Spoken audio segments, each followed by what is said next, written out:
Passengers on China Airlines and Eva Air could face disruptions this Mid-Autumn Festival in September, as more than 70% of pilots have already voted to strike in an ongoing poll. Voting will continue for another week, but the result is already expected to authorize a strike affecting over 30,000 passengers.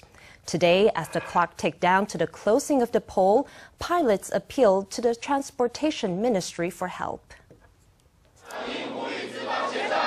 Members of Pilots Union Taoyuan protested outside the Transportation Ministry today, calling on Transportation Minister Wu Hongmo to help pilots negotiate working conditions with their employers.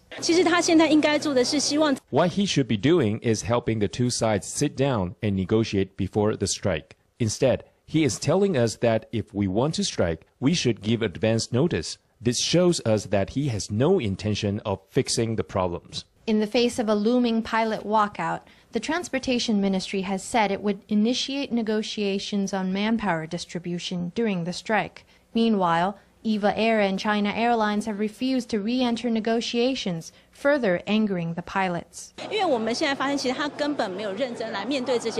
Actually, our employers have never taken our concerns seriously. It was only after we launched the strike vote that they started to say, "Oh, we went through your requests. How many requests were there?" We urged the companies, I mean the employers, to sit down with the union members and carry out meaningful discussion over the list of demands until both sides reach a consensus. In response, China Airlines and Eva Air said that during previous rounds of negotiations, they had in fact made compromises and extended goodwill to the pilots. The results of the pilots' strike vote will be announced as early as August 14th.